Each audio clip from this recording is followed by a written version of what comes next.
Hi guys, welcome back to my space. Before I continue, I want to say thank you to every one of you who comes by my posts and get to watch them. Like, you actually have the patience to listen to whatever I have to say.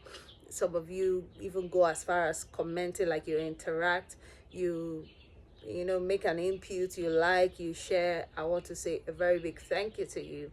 And please, if this post makes sense to you in any way, don't forget to give it a like, share it, and comment. I love to interact with you people.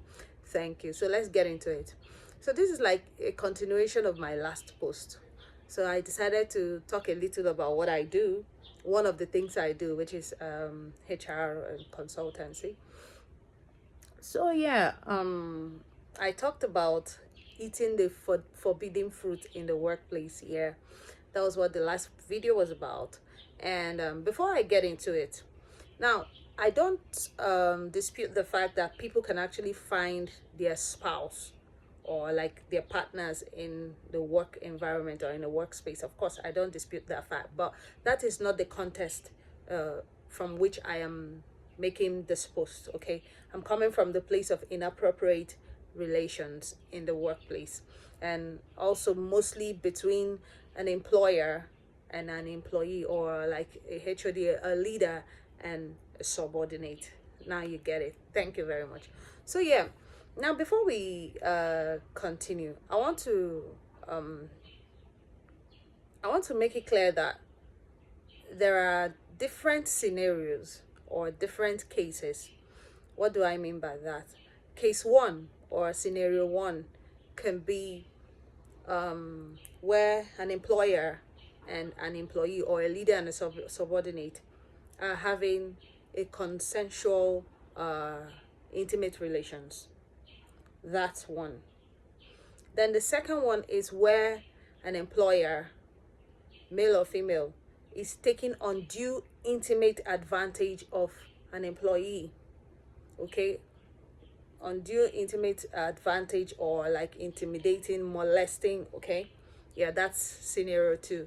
And scenario three, which people don't get to talk about a lot, is the fact that some employees or subordinates are actually the ones preying on their bosses. Yes, yes, you find an employee, because now here's the deal: every employee, every staff, every subordinate aspires to be the leader someday, to be the owner, to even be the boss someday.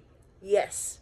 So the mistake you make is to think that anybody you meet in a workspace wants to remain where they are, even if they look that way. Now, even the most timid person you met when they came in would someday be eyeing the position of the boss. Yes, they'll be eyeing that. So whatever thing you do in the workspace, especially as a leader, as the head, or as the boss, be very careful and keep this at the back of your mind, that every one of your staff, every one of your subordinates are always having a dream behind them, or behind their, at the back of their mind rather, that someday I would want to become this man, I would want to become this woman, or I would want to be like this man or be like this woman. I want to be in that position or the other position. So that is just, there is no disputing that. The earlier you just make your peace with that, the better for you. Now, which is why having such relations with them or in a workplace is very, very dangerous. Let's treat the case of consensual relations. Yes, it is consensual, but because it is happening in a workspace, you see that there will come a time that both of you will have no more professional regard for the other. This person will be like, okay, you can give them a work and a time frame, and they will not really be bothered, because they feel, why not? I can do it whenever I feel like. Is it not him? Is it not her? She will understand as long as I am involved. Yeah. Also, on the other hand, on the employer's part, you can decide to overlook certain things, maybe welfare or whatever. You'll be like, after all, are we not running things? So she should understand. I can waive this, I can waive that. Yeah. So both parties get to experience some level of disregard, or so yeah, that's that on the first scenario. Now the second scenario, where an employer is taking undue advantage of an employee or a subordinate, subordinate and a leader. Now that one also, it breeds a lot of contempt. Yes, it does.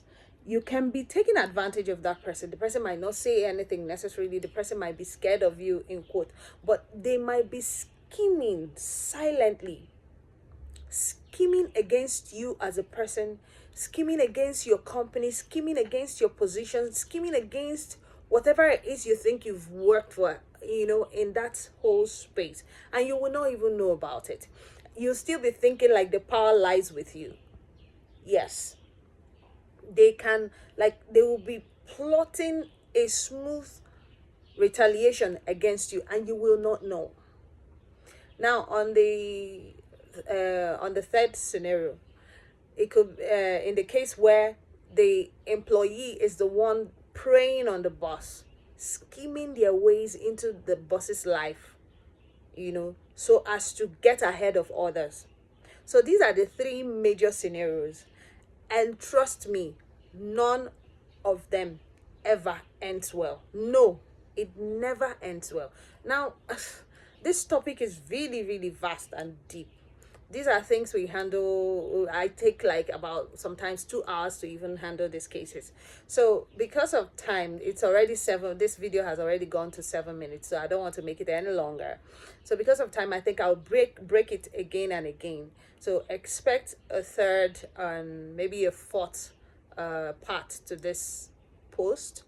But what I want to say is, this is what I do, and we see a lot of these things. We see a lot of damages that comes from eating the forbidden fruit in the workplace, and it never ends well. So if you would want us to help you, if you are experiencing anything like that, or you know somebody that is experiencing anything like that, you can reach out to me and we can book a session with you or with your management. Of course, we have some courses for management, some training courses for management to help them. There's one course that I call employee psychology. I tell you all there is to know about your employee, how you after that course, like at the end of that course, you understand your employees better, and you know that most of them, they are not there to play. They are not there to play. You'll be overlooking them, or you'll be underestimating them, but you don't know what is in their minds. But after taking you through employee psychology, you begin to understand what's usually at the back of the minds of your employees. And also, one of the second courses I always recommend is managerial woes. Yes, woe as in WOES. So yeah, this video has gone, it's so long now. It has